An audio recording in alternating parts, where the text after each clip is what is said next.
Tonight, the latest impediment to an expanding return to office mandate, asbestos. People need to know that they're safe before taking a residency in an office space. The exposure in DND buildings, the fear it could worsen with remodeling to accommodate more workers in the office more often. Why it's proving tough for small businesses to afford to hire and train inexperienced youth. I probably have 500 resumes on my desk at any given time, so there's a lot of demand for employment. How it impacts all of us when those first jobs are hard to find.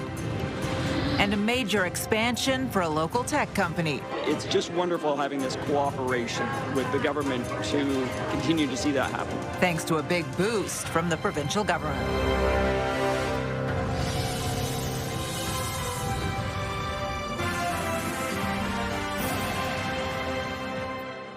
Good evening. We begin tonight with staff at the Canada Revenue Agency now preparing to spend more time in the office this summer. The union says the agency informed employees it will follow the Treasury Board of Canada's directive of 4 days a week in the office. CTV's Stefan Keys is following this story for us tonight. Steph.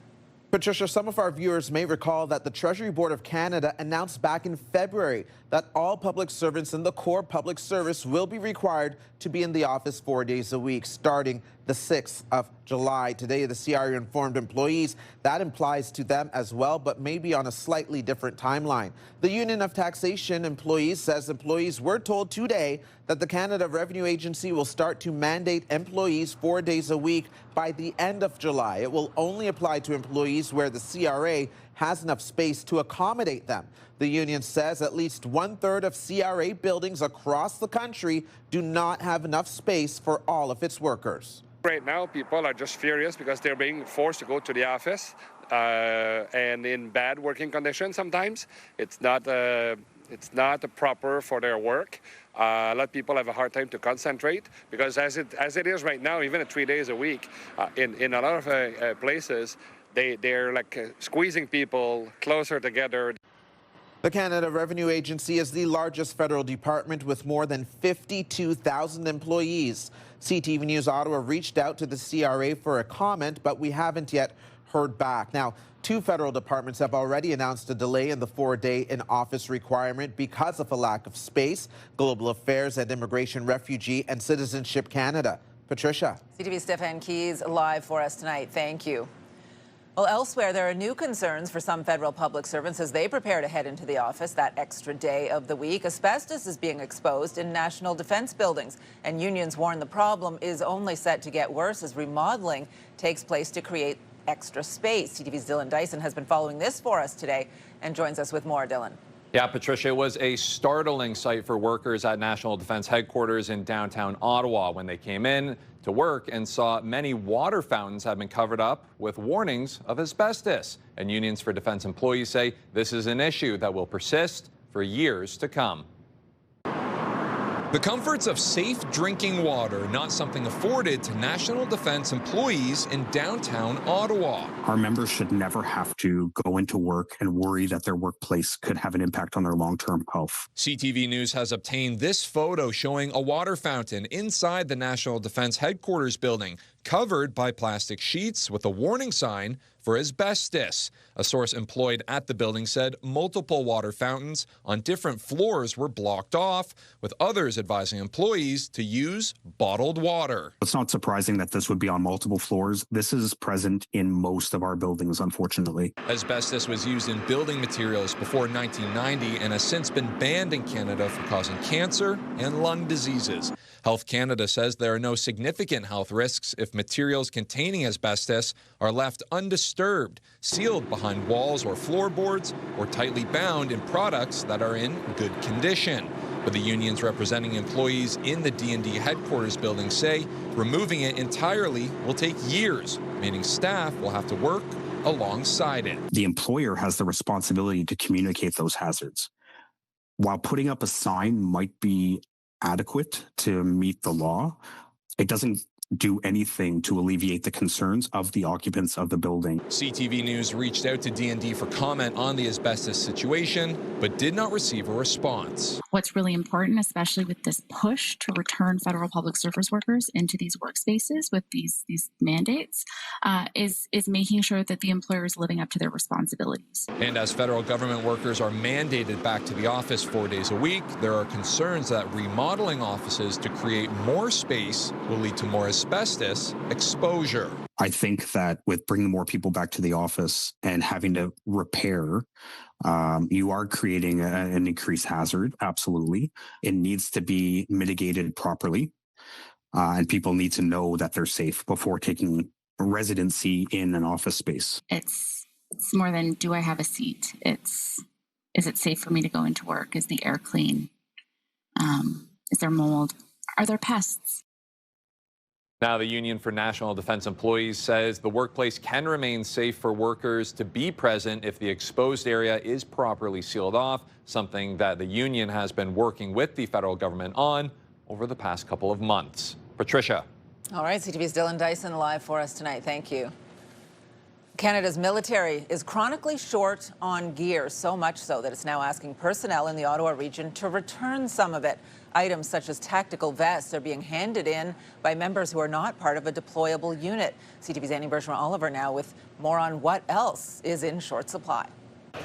Thousands of troops in the Ottawa area are being asked to hand in some of their field gear to help compensate for what the Defense Department is calling critical equipment shortages. It doesn't send a very positive message, even though it might be normal.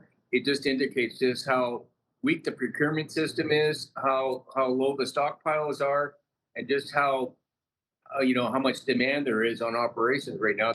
About 10,000 troops received an email last week requesting they return rucksacks, patrol packs, tactical vests, and fragmentation vests. The Defense Department says the equipment will be reissued to deployable units. Personnel in non-deployable units do not require this equipment for their day-to-day duties.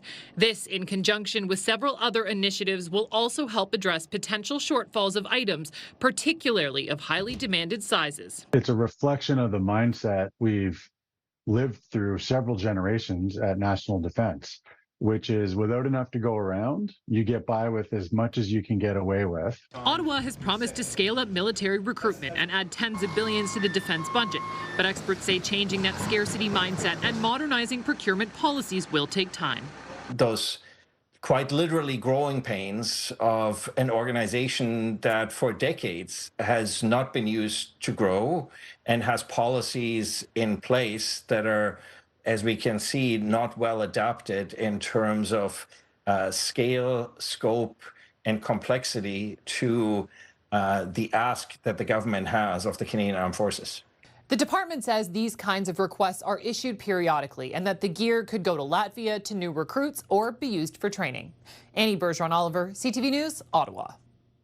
Stay with CTV News for continuing coverage of the federal government's return to office mandate and for more information on that new DND ask for military gear. You can tune into News Talk 580 CFRA and CTV News channel at any hour. Still ahead, they helped him beat stage 4 cancer. Now he is lacing up to give back to the Ottawa Hospital. An emotional countdown to race weekend. That story coming up. Taking a live look now through our Centennial Glass Sky Cam. It is 14 degrees in Ottawa, a beautiful day, but a little cooler than what we saw the last couple of days. You noticed a little bit of a chill in the air, unless you were out right at midday today, Jackie, when it wasn't too bad. That's right, Patricia. Things actually started to warm up in the late part of our afternoon. It was a chilly start to the morning, and we're not quite done with this either. Yes, there is lots of sunshine happening all throughout Eastern Ontario. Temperatures hovering around 14, 15 degrees. It will drop significantly, much like yesterday. It has prompted a frost advisory now in effect, not just for parts of Ontario, but including here in Ottawa as well and the area. For tonight, overnight, yeah, we're going down to 0. There is a risk of some patchy frost moving in. We've got those northerly winds keeping things cool. Tomorrow, it will be 19 degrees, but as we head into this weekend, it will likely be a much cooler weekend than what we saw for May long. For a look at our long term, we are likely going to have clear skies. It's not until the weekend, Saturday evening into race weekend, we might see some rain. We'll have those details and more in just a bit. Well, the search is on for the perfect job, but whether that involves a hunt for full-time work or the right fit for the summer, young people are often struggling to get hired. And a new report from the Canadian Federation of Independent Business finds there's a disconnect between applicants and employers at every stage of the hiring process. CTV's Natalie Van Roy is live and took a closer look at this today. Natalie. Patricia, the CFIB found that it starts off with how youth search for a job, depending on the type of work environment. And then once that's secured, there's challenges around job expectations, roles available, and the skills needed to get the job. Training protocols, it really depends on the position here. At this small business in Ottawa, there's a lot of demand to get a job. I probably have 500 resumes on my desk at any given time. When Cody Nickel is hiring people starting out in the hospitality business, he says there can be challenges. I think that there's just a need to temper expectations a little bit. I think sometimes with the younger generation, there can be an expectation to kind of move up in the world a little bit faster than might be realistic. A new report from the Canadian Federation of Independent Business finds there's disconnect at every stage of the hiring process, from where to search for jobs to the skills needed and the expectations. That youth come in with perhaps unrealistic salary expectations. And we've also heard from small businesses that what they prioritize most is soft skills. So people skills, motivation, coming in and taking initiative. During challenging economic times, business owners say the expectations can be higher than the current situation. It's a little tight financially with the labor cost. For people with no experience, we do pay them minimum wage right now. I guess a lot of people have expectations that it should be $20 or $21 or $22 an hour. While Alina Khan already has a part-time job, she's searching for a second one to make ends meet. 1 week, you will have enough hours to pay your rent and everything, but the second week, you won't have any hours. So it will be really problematic for us. Khan says she feels she needs a reference to get in the door. You have to have a reference or any employee working there to just push you. And that's another finding from the CFIB. Businesses rely a lot more on personal connections. So 62% rely on personal connections to recruit. If you are looking for a job this summer, managers offer these tips. The most important thing is reliability and attitude.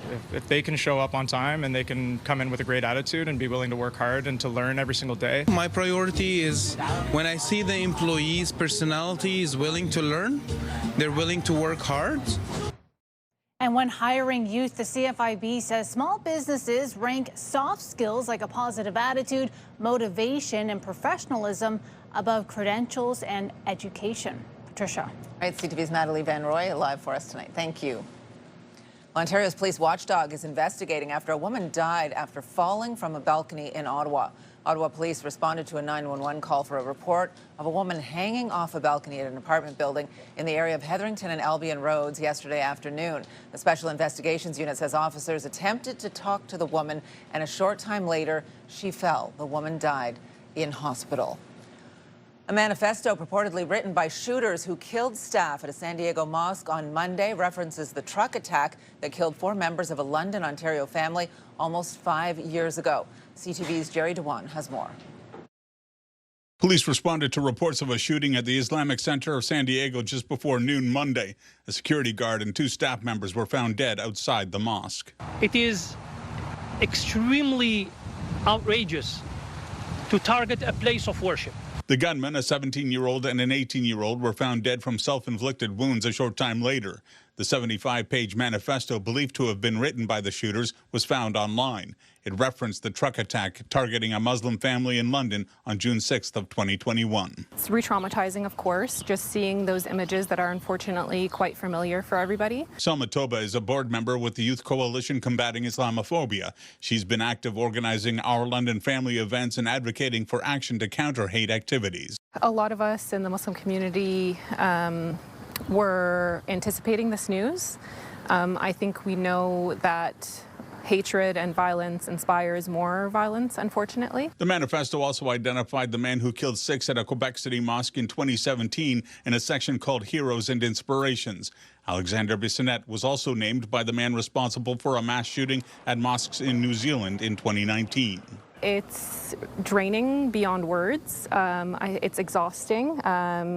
constantly having to be worried about your personal safety, about your community safety, about the safety of your friends and family. Toba says governments and community leaders must continue to confront hate speech, particularly online. Really being aware of and understanding that we are at a time of rising white supremacist violence and that we're seeing these groups become more emboldened and that they inspire one another. The 5th year anniversary of the tragedy here in London falls on a Saturday. There are a number of events planned, including a vigil here at the Our London Family Memorial starting at 6:30 in the evening.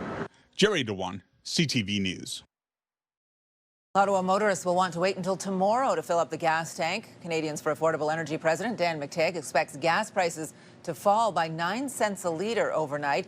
That would bring prices down to roughly $1.82 at stations here in Ottawa. McTeague is also forecasting a 9-cent drop in the price of diesel tomorrow after it jumped roughly 4 cents yesterday. A leading local tech company is getting a major boost. Ross Video is expanding its regional operations with a multi-million-dollar investment backed by the Ontario government. CTV's Tyler Fleming joins us with more on this. Tyler. Yeah, Patricia, you may not know Ross Video, but you have certainly seen their work, from concerts and sporting events to newsrooms like ours. It is a global leader in video equipment and software, all of it engineered and manufactured here in this region. And with new AI technologies, it's about to get even bigger. Ross Video's broadcast systems and software are world-leading technologies. This is where we do our research and development on our robotics products. From Taylor Swift concerts to Super Bowls, the New York Stock Exchange, and newsrooms nearly everywhere. For more than 50 years, teams have designed its tech in Ottawa and built it in Iroquois. And now the company is growing. With an investment of $122.5 million. Through the Invest Ontario Fund, the province will provide up to $6 million toward expanding manufacturing and research. Ontario must and will continue to position itself at the forefront of industries that are defining the future. Company CEO David Ross says the investment will help create new AI-enabled technology, along with 125 new jobs. We've worked really, really hard to get to where we are today. I think we've been giving back into the community for years and years and creating jobs for many, many years.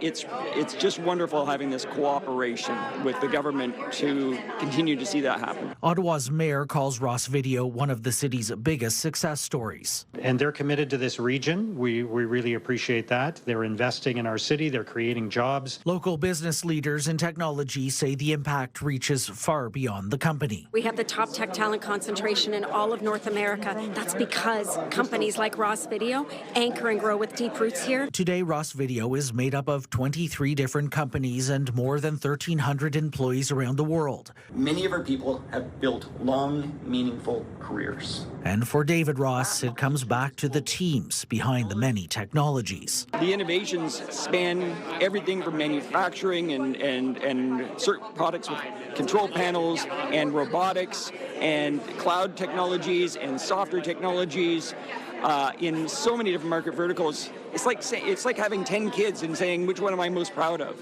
I'm proud of all of it.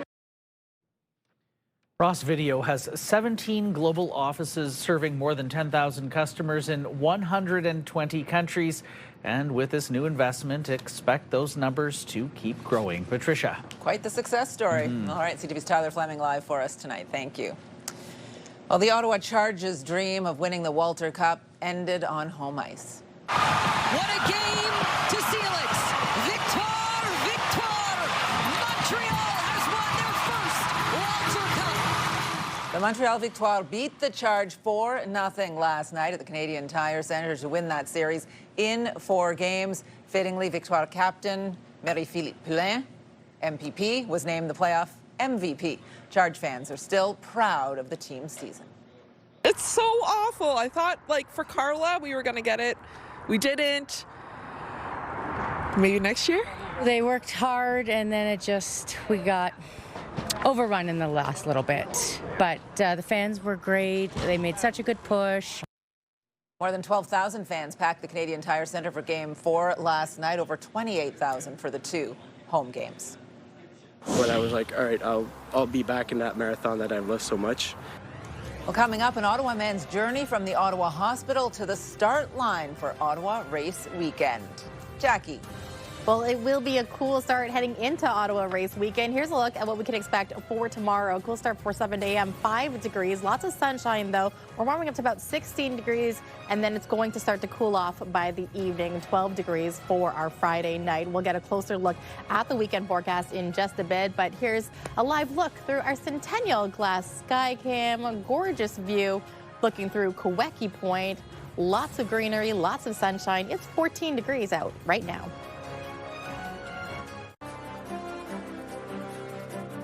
Taking a look at the roads on this Thursday night.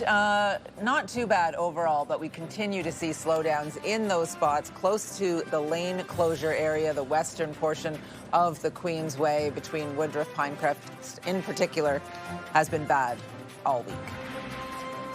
Well, every Thursday we want to put the spotlight on 3 good things happening in our city. Well, we begin with a new soccer documentary focusing on the launch of Canada's Women's Soccer League. A League of Her Own is a 4-part documentary series exploring the evolving culture around women's soccer in Canada and the launch of the Northern Super League. Now, this documentary is by Ottawa's Krista Marchand and Maisa Uri. A League of Her Own features members of the U13 girls at West Ottawa Soccer Club and players from the Algonquin Wolves. Now, the series premieres tonight on Bell 5 at TV1.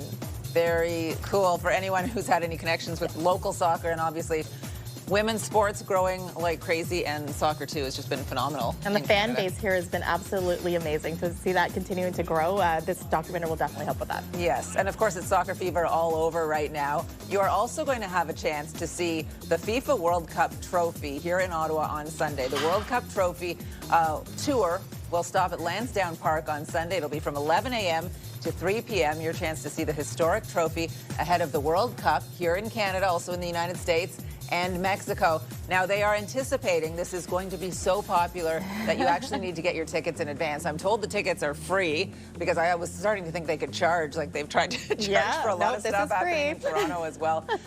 It's free, but it's going to be busy, and it'd be a great picture, right? It's really cool to see. I actually remember many years ago when it was doing a tour in Toronto that I got to see it in real life, and just, you're like, oh, it's not a big deal, but when you see it live, you're just like, wow. So you can just repost your picture from then. You don't have to line up. I haven't changed that much since, what, 10, 15? You have Maybe. not. No.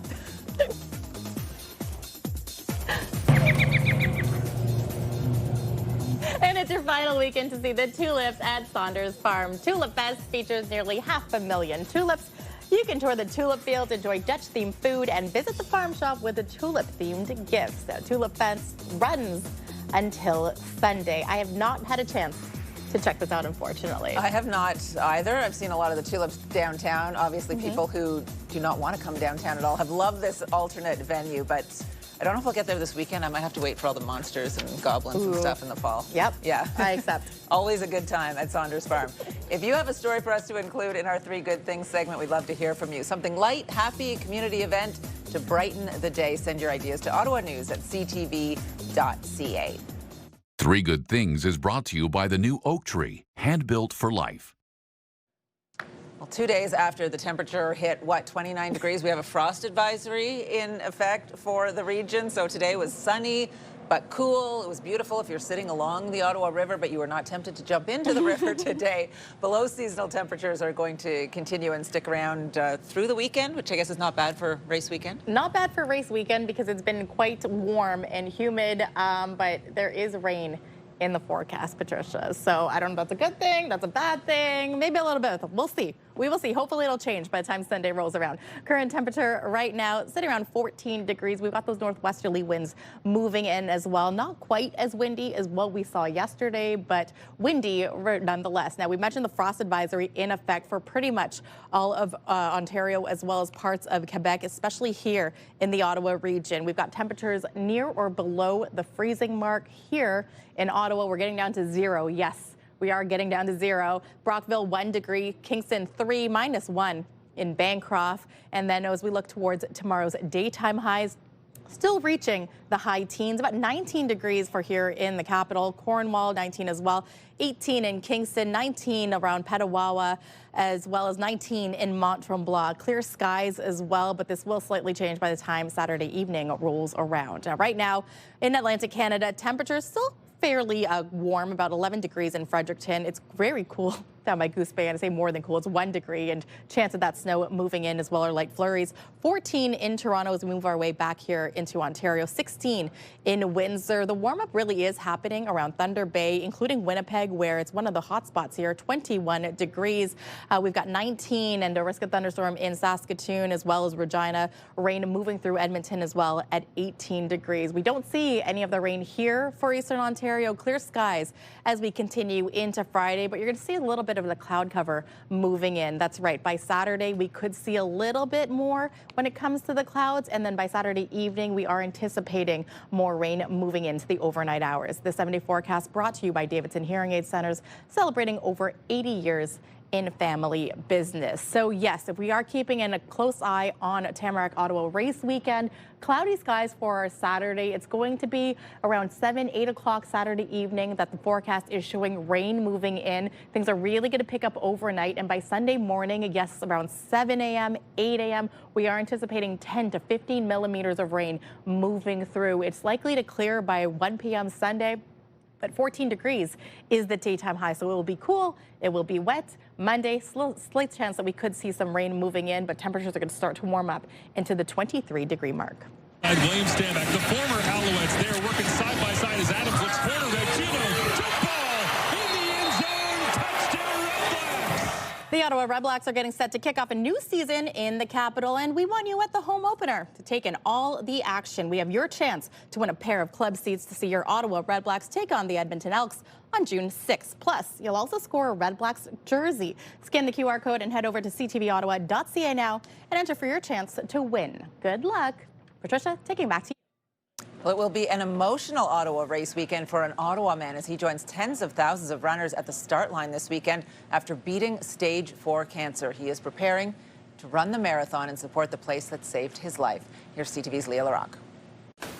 It starts with the smallest of moments. A hat, a watch. Lacing up, Olivier Duhaime is grateful for every run. If there's one thing that I've done in my past life was, all those races. I kind of learned when you go deep down that there's rainy days, but there's going to be sunny ones also. 5 years ago, the 32-year-old competitive endurance athlete and new dad to an 8-month-old daughter, Leah, started to feel unwell. I was really strong pain, to be quite honest. A scan revealed 3 tumors, 2 along his spine and 1 near his heart. He had stage 4 cancer. We just had a daughter. She was 8 months. So I remember getting out. I was like, all right, what's going to happen? What's next, But despite chemotherapy, the cancer returned twice, each time more severe. At a certain point, I had no idea if I was going to see her go. So it helped me a lot to have a little child at home. He turned to the Ottawa hospital, receiving a high-risk treatment, 6 days of 8 hours of chemotherapy, and in 2023 undergoing a bone marrow transplant. The nurse that took my hand and said, you're in good hand here. It's gonna work.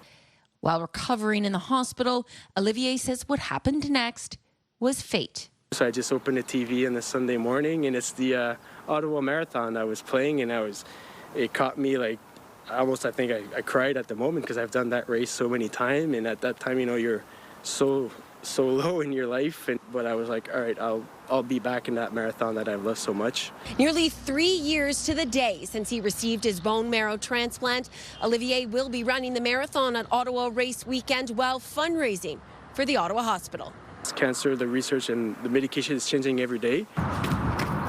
The road back to full health and running wasn't easy. This time there will be one more cheering for him. His son Elliot, born only a few weeks ago. He's ready for this start line and every step after. And I'm just telling you that, I'm thinking about that, but it'll be some quite emotional, to see people that I know, family that's been there, and, people that's been with me all those past 3 years that saw my story and what I've went through. Leah Larocque, CTV News. You can scan the QR code on the bottom of your screen to link to us online or visit ctvnewsottawa.ca. We have more details on Tamarack Ottawa Race Weekend, including road closures on Saturday and Sunday. You can download the CTV News app right now. Just scan that QR code on your screen using your smartphone. 39 offers, and now I'm committed to Michigan. Coming up, a Gatineau teen's football dreams are set to take him to the big house. Tonight, a highly anticipated primetime address in Alberta. Really tired of Quebec and every other country getting our money. The deep divide to stay or separate, plus what the Conservatives are campaigning for. Later on CTV National News and watch on Crave. Our popular Team of the Week segment is back. If you want to be a part of our Myers Automotive Group Team of the Week, upload your video to ctvnewsottawa.ca. Well, after receiving more than 36 offers from American colleges, a 17-year-old rising football star from Gatineau is preparing for the next step. CTV's Peter Sperling checks in with the 6'7.5", 270-pound Sidney Rouleau. Sidney Rouleau's talents are in demand. 39 offers. His strength, abilities, and love of football leading to many, many choices. It was pretty hard, so I had to come with a plan for sure, like a top 10, top 8, top 5. Rouleau recently made his pick and will be attending school and playing at the University of Michigan this January. I'm committed to Michigan. They checked all my boxes for sure. They just seemed to care for me and all that, which is like a school that made me feel like I was something special for them.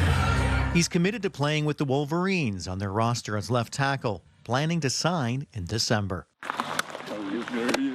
Thursday, a visit from Michigan's offensive line coach. I think Coach Harding sees like a lot of development for sure.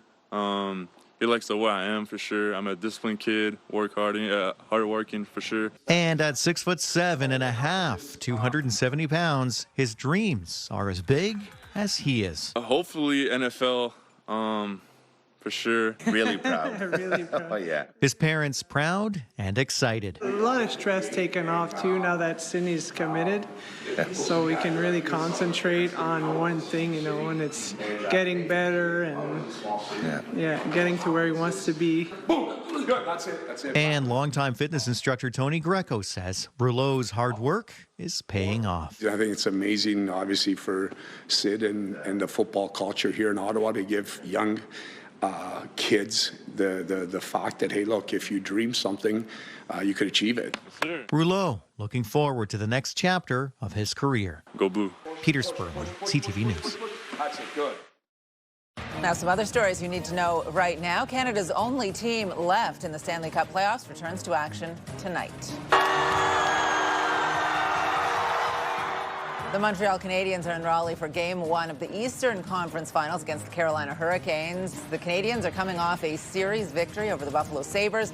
The last time the Habs were in the NHL's conference finals was in 2021. I want the Owen Sound Attack to be recognized as one of the premier development organizations in Canadian junior hockey, period. I want to create an environment where players are pushed to reach their full potential. Ottawa's Keenan Reynolds is the new head coach of the OHL's Owen Sound Attack, the youngest coach in league history. The 28-year-old played for the Attack and has coaching experience with the Nepean Raiders. A driver using his laptop while behind the wheel was one of 23 drivers stopped for distracted driving on Ottawa highways. Police conducted a traffic blitz yesterday on Highway 417. Officers also issued 2 tickets for child seatbelt violations.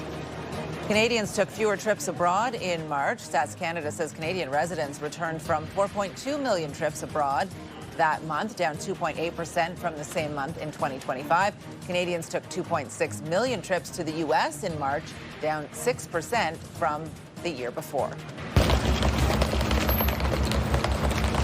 The federal government announced today the Canada Strong Pass will be back this summer. Between June 19th and September 7th, national museums in Ottawa and Gatineau will offer free admission for children 17 years and under, and 50% off adults ages 18 to 24. Via Rail will also offer free trips for children 17 and under when accompanied by an adult. I think it's very unfair because we didn't do anything wrong. Coming up, car wash season is underway, but do car wash passes allow you to wash as often as you want?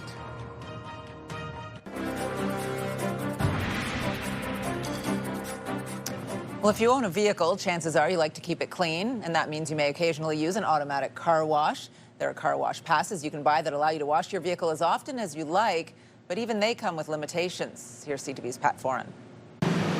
If you like to keep a clean vehicle, Petro-Canada will sell you a season's pass that will let you use the car wash every day.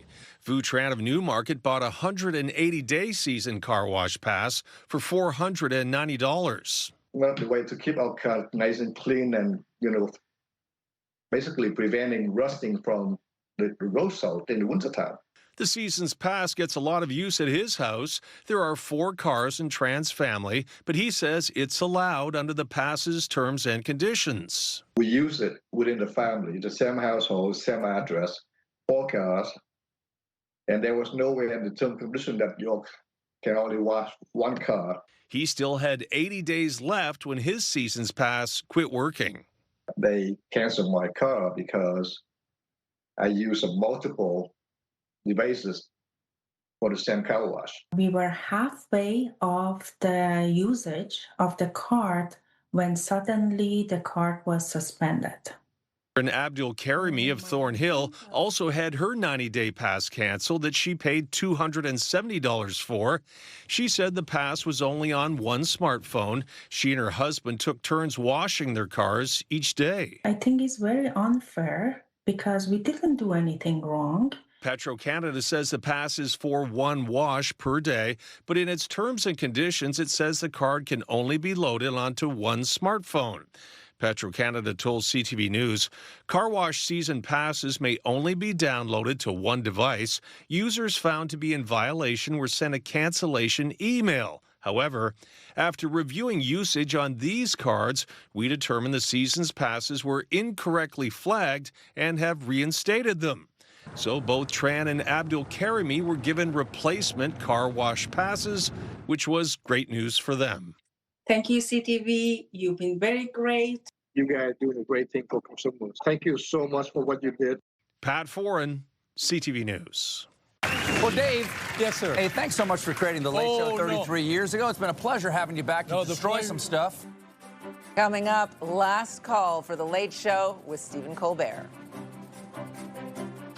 iHeartRadio Weekenders is powered by Barhaven Ford, Ottawa's newest and largest Ford store, and Eastern Ontario's Ford EV leader. Another big weekend in the capital. Time now to check in with our iHeartRadio Weekender, Tanea Taylor. Tanea. Starting things off today with the Tamarack Ottawa Race Weekend Health and Fitness Expo. Even if you're not participating in a race this weekend, this is free and open to the public. You can check out the latest running gear, fitness, wellness, and nutrition products, plus meet exhibitors from across the health and fitness space. It kicks off tomorrow at Carleton University Fieldhouse, and Move 100 will also be on site. Next up today, the Ottawa Circus Festival. This starts tomorrow and runs all weekend at Arts Court. You can expect world-class performances, competitions, and workshops celebrating the art of circus. Sounds super fun for the kids. Last on the list today is everyone's favorite, the Great Glebe Garage Sale, coming up Saturday. This is the 40th edition of this massive community-wide event. If you're heading out, organizers recommend walking, cycling, or taking transit because parking is very limited. And make sure you bring cash. As usual, lots more happening this weekend around the capital. For the full list and all the details, check ctvottawa.ca/weekenders. For the iHeartRadio Weekenders, I'm Tanea Taylor. Have a great one. iHeartRadio Weekenders is powered by Barhaven Ford, Ottawa's newest and largest Ford store, and Eastern Ontario's Ford EV leader. Well, tonight marks the end of an era as Late Show host Stephen Colbert delivers his final sign-off, and the program comes to an end after a 33-year run. CBS says it's being pulled for financial reasons, but not everyone is buying that. Here's CTV's John Venevali-Rao. After tonight, we have only one more show left. In the lead up to the finale, all sorts of A-listers dropping by to say goodbye to a show that never shied away from politically charged humor. And among them, Colbert's former colleague, Jon Stewart. Stephen, get ready for the ride of your life. With Talking Heads frontman David Byrne, perhaps summing up the feelings towards the network that pulled the plug. It's The Late Show with David Letterman. making its debut on CBS 33 years ago. Ladies and gentlemen, this is not a promo. This is the actual show. Stephen Colbert took the helm in 2015. We are up here for the wanton destruction of CBS property. David Letterman recently joining him. This is yours. This is my desk chair. To mark the show's controversial demise, announced after Colbert mocked a $16 million settlement between CBS parent company Paramount and U.S. President Donald Trump, calling it a big fat bribe. CBS insists the show's cancellation was a purely financial decision, but the timing left many unconvinced. He took politics and made it part of the everyday conversation in a way that was satirical. He was trying to get people to think. Recently joining Colbert on set, his fellow late-night hosts. Is there anything that we have not touched on before we move on to this? I'm curious. The outrage that your show is being thrown off the air? Yeah. Some worry others will suffer the same fate. You know, Seth Meyers is trying to introduce himself as next, you know, so these guys see it coming. Anybody here from Canada? Colbert often made Canada part of the conversation. From lampooning Trump's tariffs. Why tax our maple syrup? To interviewing Canadian politicians and celebrities, even belting out a classic maritime folk song. But I'm a broken man on a Halifax pier, the last of Barrett's privateers. And now for Colbert, it's one last show and a late-night landscape that may never be the same. John Venevalley-Rouse, CTV News, Toronto. Coming up, an unexpected visitor at a house in Trois-Rivières, Quebec. Jackie. Well, thanks so much, Patricia. Here's a look at our 3-day forecast. While we will have sunshine for Friday, things are going to cool as we get into Sunday. Cloudy for our Saturday, 18 degrees, and Sunday morning we are anticipating rain moving through. The early forecast showing 10 to 15 millimeters, but this could change as we get closer to Sunday. Here's a live look through our Centennial Glass sky cam where it is sunny and 14 degrees.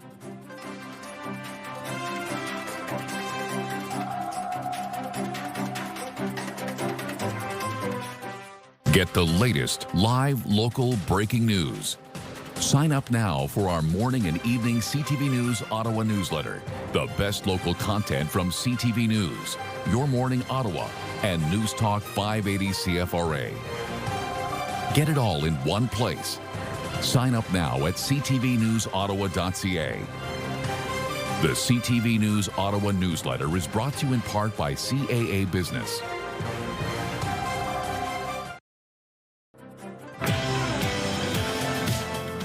Tomorrow on Your Morning Ottawa, the biggest race weekend since 2017 begins Saturday. Race director Mike Vieira tells us all about the excitement. Tune in on CTV or stream us live on Crave. All starts at 6. Hairstyles, courtesy of Salon Fiorella. Here's what's on CTV tonight. Next Level Chef. Georgia and Mandy's first marriage, back-to-back episodes, Fear Factor, House of Fear, and Traders Canada. And here's a recap of the top stories we are following right now. I think that with bringing more people back to the office and having to repair, you are creating an increased hazard. A federal union is raising concerns after signs warning of asbestos were posted at the Department of National Defense headquarters. It's a reflection of the mindset we've lived through several generations at National Defense, which is without enough to go around, you get by with as much as you can get away with. Canada's military is chronically short on gear, so much so that it's now asking personnel in the Ottawa region to return some of it. I probably have 500 resumes on my desk at any given time, so there's a lot of demand for employment. A new report finds major disconnects between Canadian youth looking for work and potential employers. We want to get a final look at the weather forecast. We do have that frost advisory in place tonight, so it's going to get chilly. I was like, maybe I shouldn't have packed my winter coat away for the season. Yeah, we're getting down to the freezing mark, and this is going to be around 4 or 5 in the morning, waking up to about 5 degrees. Yes, there's no single or double digits in that. That's a single digit 5. Warming up to 19, though, for our Friday. Sunny skies, that's the good news. But take a look at race weekend. It'll be cloudy for Saturday, 18 the daytime high, 14 for Sunday. But we are expecting early forecast showing 10 to 15 millimeters of rain moving in. I wish I was running in something because those are the temperatures I would like. I'm hot right away if I'm trying to run. I want to check in now and see what our news team is working on for tonight. Kimberly Fowler is on the desk at 11:30. Yeah, Patricia, we're watching actually a crash that's happening right now. It's along Highway 7 near Charlotte Lake. All lanes are closed between Mountain Road Road and Town Line Road. We reached out to OPP and MTO. We'll have an update on that later tonight. And there's also a different kind of race weekend taking place in Montreal. It's Grand Prix weekend. The Canadian Grand Prix officially begins tomorrow, but today it was a big day for fans from all over the world to get as close as they'll ever get to the F1 race cars. We'll have more on that story from Montreal tonight. And you can get the news anytime, anywhere at ctvnewsottawa.ca. And join me tonight for CTV News at 11:30. My daughter's going to that. It's going to be a huge weekend in Montreal. All right, we want to get to this before we go. You've heard of a bull in a china shop. Well, now how about a moose in a living room? A family in Trois-Rivières, Quebec, left their screen door open. Don't do that. First mistake. Letting this moose stroll right in. Rearrange the furniture a little bit in there. Now, this animal looks huge inside, but this is actually a juvenile. Oh, my goodness. So, yeah, not a full-grown moose. Eventually, the moose was coaxed back outside, leaving a small path of destruction in its wake. This is where I love that we all have cell phones at the ready, because otherwise you'd be like, you wouldn't believe this. But guess what happened? They've got the evidence. Yeah. Oh my goodness. I would have been running away. Like, here, take my phone. The house is yours now. Yeah. Yeah, I'm moving. Have a good night, everyone.